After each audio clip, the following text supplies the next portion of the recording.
අයිබෝවන් සිංහල දීපයේ සිංහල බෞද්ධ ජනතාවනි ඔබ සම අමතන්නට සිදු වුණේ ඉතාමත් වැදගත් කාර්යයක් පිළිබඳව ඔබලා දැනුවත් කිරීමට අවශ්‍ය වී තිබෙන නිසා. අපි දන්නවා ඉතාමත් ප්‍රෞಢ ඉතිහාසයකට උරුමකම් කියන අපේ සිංහල දීපය, සිංහල ජාතිය අද වන විට ඉතාමත් වේගෙන් විනාශයෙන් විනාශයට යමින් තිබෙනවා. කෙටියෙන්ම කිව්වොත් උප්පැන්න සහතිකයේ ජාතිය නැති වෙන තැනට අදපත් වෙලා තියෙන අතර ඉදිරියේදී සිංහල ජාතිය ලෝකේ වඳ වීගෙන යන ජාතීන් අතර දැනට 3 වන 4 වන ස්ථානයේ හිටියත් පළමු වන තැනට පත්වන දිනය දැන් උදා වෙලා තියෙනවා.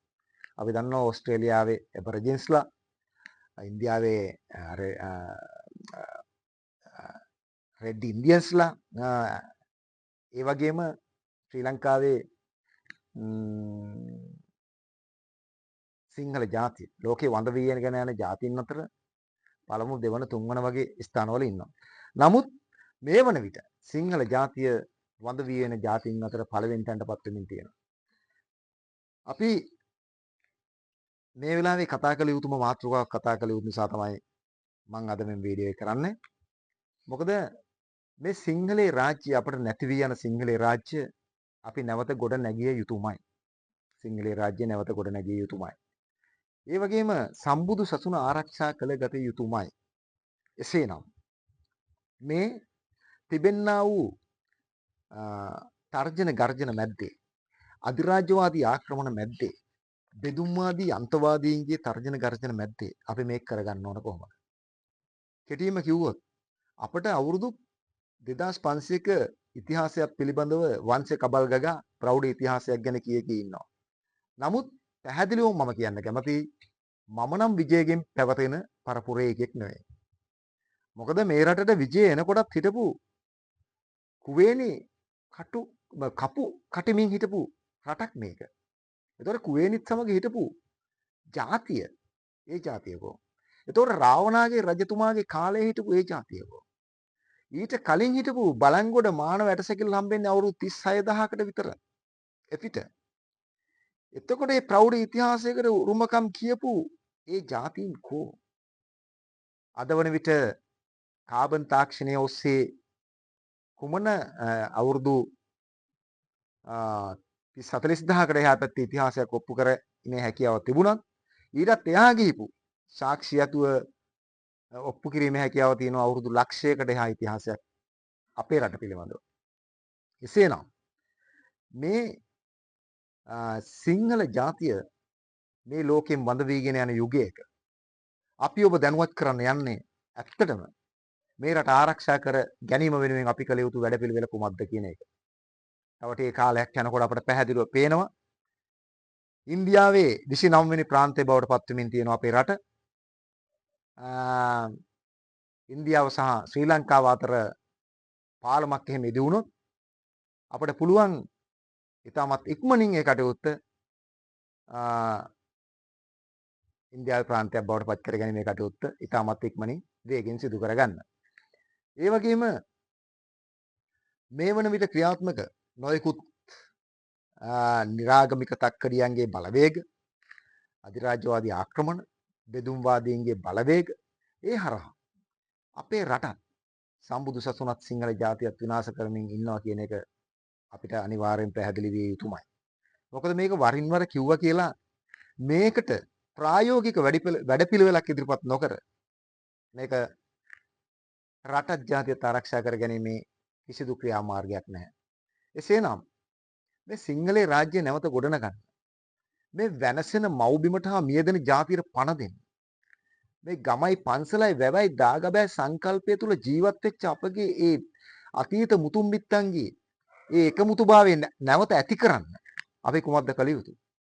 එසේනම් සහෝදර සහෝදරිය අපි මේ අධිරාජ්‍යවාදී ආක්‍රමණය, බෙදුම්වාදී අන්තවාදය, ඒ වගේ මේ රණවිරු දඩයම, උතුරු නැගෙනහිර සිදුවන බෞද්ධ පුදබිම් විනාශය අද වන විට පන්සලක තිස්ස විහාරය වගේ ගත්තොත් පන්සලක දානේ වළඳ ගන්නවත් ඉඩ දෙන්නේ නැහැ.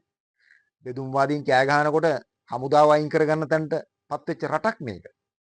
ඒවට අණ දුන්නේ මොකಾದ කියලා වෙලා අද වෙනකන් කියලා එලි කරලත් නැහැ. අපි දන්නේ නැහැ ජනාධිපති අණ දුන්නද, හමුදාපති අණ දුන්නද, ආරක්ෂක ලේකම් අණ දුන්නද කියලා අපි දන්නේ නැහැ. නමුත් අණ දීපු එකාමුකා වුණත් ඒ ගැන කියන්නවත් එකෙක් නැහැ.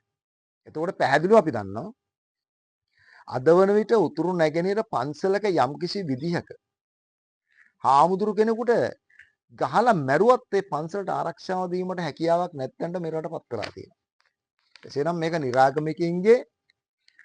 නිරාගමිකයින්ගේ අරගලකරු ඊනියා අරගලකරුවන්ගේ අධිරාජ්‍යවාදීන්ගේ බෙදුම්වාදීන්ගේ පාදඩ මේ වැඩපිළිවෙලක් යටතේ ක්‍රියාත්මක වෙනවා කියන එක අපට පැහැදිලිව පේනවා. එසේනම් මේකට විරුද්ධව අපි කුමක්ද කළ යුතු?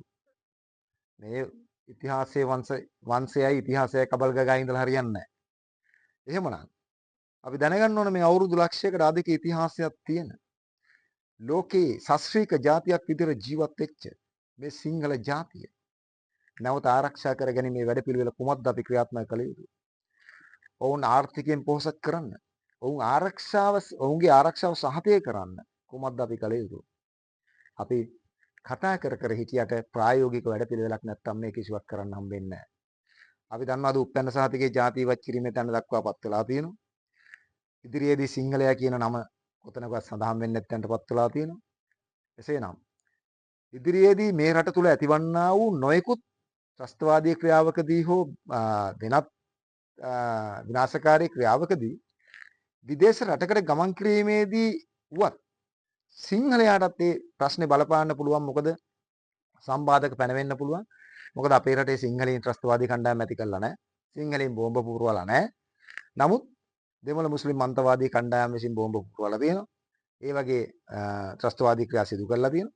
එතකොට ඔවුන්ට වැටෙන සම්බාධක පවා අපේ මිනිස්සුන්ටත් වැඩෙන්න පුළුවන්. මොකද උපැන්න සාතිකේවත් ජාතිය සඳහන් නොවන නිසා. එසේනම් සහෝදර සහෝදරිය මේ රටත් ජාතිය සම්බුදු සසුනත් ආරක්ෂා කර ගැනීම වෙනුවෙන් අපි කුමක්ද කළ යුතු? මේ ඉන්දියානු ප්‍රාන්තයක් වීමට යන මේ රට බේරා ගැනීම වෙනුවෙන් අපි කුමක්ද කළ යුතු? මේ සිංහල ජාතිය ආරක්ෂා කර ගැනීම වෙනුවෙන් අපි කුමක්ද කළ යුතු? මේ බෙදුම්වාදීන්ගේ මේ තර්ජන අධිරාජ්‍යවාදීන්ගේ ආක්‍රමණය නවතා දැමීම සඳහා අපි කුමක්ද කළ යුතු? ඒ පිළිබඳව අපි පැහැදිලි අවබෝධයකින් ක්‍රියාත්මක විය යුතුයි. එසේනම් අපි මුලින්ම පටන් ගත යුතු තැනක් තියෙනවා. මොකද්ද මේ පටන් ගන්න ඕන තැන? ජනතාවට දැනන තැනකින් පටන් ගන්න ඕන. මේ උතුරෙන් එළවා දාපු අපේ සිංහල බෞද්ධ පවුල් කීයක් විතර ඇද්ද? ත්‍රස්තවාදී යුද සමයේ වෙනත් හර්තාල් යුගවලදී උතුරු නැගෙනහිරින් එළවා දාපු දසදහස් සංඛ්‍යාත සිංහල පවුල් නැවත උතුරේ පදිංචි කළ යුතුමයි. උතුරු නැගෙනහිරේ සිංහල ජනතාවගේ ඉඩම් නැවත අත්පත් කරගත යුතුමයි. උතුරු නැගෙනහිර ජනතාවට දැනට ජීවත් වන සිංහල ජනතාවට උසාවියකදී නඩුවක් කියන්න ගියත් සිංහල නීතිඥයෙකුගේ සහාය ලබා ගැනීමටවත් නොහැකි වී තියෙනවා. මොකද සිංහල නීතිඥයෝ එහෙ නැහැ. එසේනම් ඒ වෙනුවෙන් සිංහල නීතිඥයින් පෙනී සිටිය යුතුමයි. ඒ අහිංසක නූගත් ඒ දුප්පත් සිංහල ජනතාව භාෂාවෙන් ශක්තිමත් කළ යුතුයි, භාෂාවෙන් දැනුවත් කළ යුතුයි. එසේනම් මේ රටේ මේ සිංහලය කියන නාමය නැවත අපි පණ ගැන්විය යුතුයි.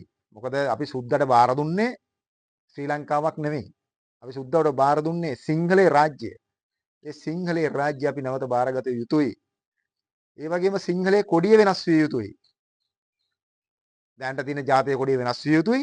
ඒක 1815 වාරියපොළ සුමංගල හිමියන් විසින් එසවන ලද සිංහලයේ කොඩිය විය යුතුයි. එසේනම් අපි මේ ශ්‍රී ලාංකීය කියලා ජාතියක් ගොඩනගාගෙන තිනවා මේ වර්තමාන දේශපාලන තක්කඩියන්. දේශපාලන නායකින් කියාගන්න පාදඩ කාලකන්ණි හිපාටුවම් විසින් ගොඩනගා ගන්නා ලද මේ ශ්‍රී ලාංකීය ජාතිය කියන එක වෙනස් කළ යුතුයි. මොකද ජාතියක් තියෙනවා නම් ඒ ජාතියට අනන්‍ය වූ සංස්කෘතියක් සහ භාෂාවක් තියෙන්න ඕන. උන්ට රටක් තියෙන්න ඕන. නමුත් මේ රටේ ශ්‍රී ලාංකීය කියලා ජාතියකට තියෙන භාෂාව මොකක්ද?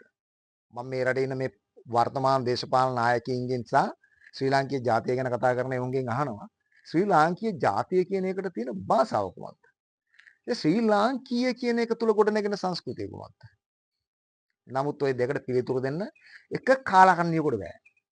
වර්තමාන දේශපාලන මේ මණ්ඩලයේ ඉන්න කිසිදු කාලකන්ණියෙකුට ඒකට වචනයක් නැහැ. ඒ වගේම ඔය උගත්තුයි කියන බුද්ධිමතුන්යයි කියන උන්ටත් ඒකට උත්තරයක් නැහැ. එසේනම් මේ රටේ ජාතිය සිංහල ජාතිය. මේ රටේ ජීවත් වෙන අනෙකුත් සියලුම ජනතාව ජන වර්ග. දෙමළ ජන වර්ගයේ ඉන්න, මුස්ලිම් ජන වර්ගයේ ඉන්න, බර්ගර් ජන වර්ගයේ ඉන්න. එසේනම් අපි කළ යුත්තේ මේ සිංහලයේ කියන රට නැවත ඇති කරලා සිංහලේ රටේ සිංහලේ දෙමළ සිංහලේ මුස්ලිම් සිංහලේ බර්ගර් විදිහට ඒ මිනිසුන්ට මේ රටේ ජීවත් වෙන්න අවස්ථාව ලබා දිය යුතුයි. ඒ පිළිබඳ කිසිදු ගැටලුවක් නැහැ. ඕනෑම ජාතිකයෙකුට මේ රටේ ජීවත් වීමේ අයිතිය තියෙනවා. නමුත් ඒ සිංහලේ රටේ ජීවත් වෙන සිංහලේ ජාතිකයෙක් විදිහට එසේනම් අපි මේ රටේ උතුරු නැගෙනහිරින් එළවා දැමූ මේ සිංහල බෞද්ධ ජනතාව නැවත පදිංචි කරන්න ඕන. ඒ වගේම දැන්ට ක්‍රියාත්මක වන අධිරාජ්‍යවාදීන්ගේ ආක්‍රමණයන් හමුවේ ක්‍රියාත්මක කරන රණවිරු දඩයම නවත්තන්න ඕන. ඒ වගේම උතුරු නැගෙනහිර විනාශ වන බෞද්ධ පුදබිම් අපි නැවත ආරක්ෂා කරගන්න ඕන. ඒවට ආරක්ෂාව දෙන්න ඕන. ඒවා සංවර්ධනය කරන්න ඕන. ඒ සියලුම කටයුතු කරගෙන මේ කාලකන්ණි මේ පාලකීන්ගේ මේ රට වරින් වර මාරුවෙන් මාරුවට පාලනය කරන මේ කාලකන්ණි පාලකීන්ගෙන් මේ රට බේර ගන්න ඕන. බේරගෙන මේ රට අර ගමයි පන්සලයි වැවයි දාගබයි සංකල්පයෙන් නැවත ගොඩන ගන්න ඕන. සිංහලේ රාජ්‍ය කියන සංකල්පයට සිංහලේ රාජ්‍ය කියන සංකල්පය නැවත ගොඩන ගන්න ඕන. සිංහලේ රාජ්‍ය නැවත ඇති කරන්න ඕන. ඇති කරලා සිංහලේ කොඩිය මේ ගුවනේ ලෙලදෙන්න ඕන. ඒ වගේ වැඩපිළිවෙලක් තුලින් ඉදිරියට යන්න පළමු කතිකාවතක් අපි ගොඩනගාගෙන තියෙනවා. ඒ කතිකාවත අපි ගොඩනගාගෙන තියෙන්නේ ජාතික රණවිරු දිනයේ යෙදෙන මැයි මාසේ 18 වෙනිදා. මැයි මාසේ 18 වෙනිදා හවස 3ට හික්කඩුව නගරයේදී අපි මේ සමාරම්භ කුරුල්ල පවත්වනවා. ඒ වෙනුවෙන් මේ රටේ වීරෝදාර දේශප්‍රේමී සිංහලයින්ට සිංහලකම ගෑවුණු දේශප්‍රේමී සිංහලයින්ට පමණයි ආරාධනා කරන්නේ. ඔවුන්ට එන්න පුළුවන් මෙතෙන්ට.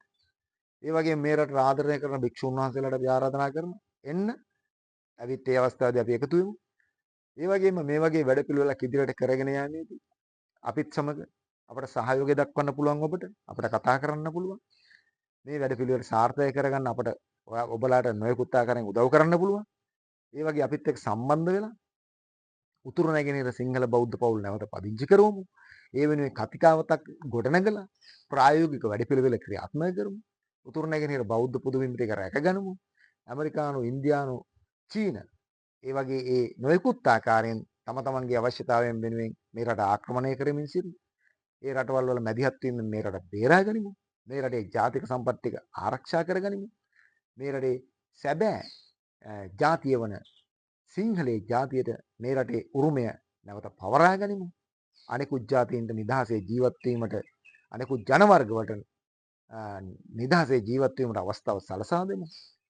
ඒ තුලින් අපි නියම සිංහල බෞද්ධයින් බව ලොවට හඬගා කියමු. මේ හඬගා කියන ඒ අවස්ථාව උදා කිරීම සඳහා පවත්වන සමාරම්භක උළෙල මැයි මාසේ 18 වෙනිදා පැවැත්වෙනවා. මැයි මාසේ 18 වෙනිදා හවස 3ට අපිත් සමග එකතු වන ලෙස ඉල්ලා සිටිමින් ඔබ සැමට ජය වේවා කියා ප්‍රාර්ථනා කරමින් මම නිහඬ වෙනවා. සියලුම දෙනාට තෙරුවන් සරණයි. ජය වේවා.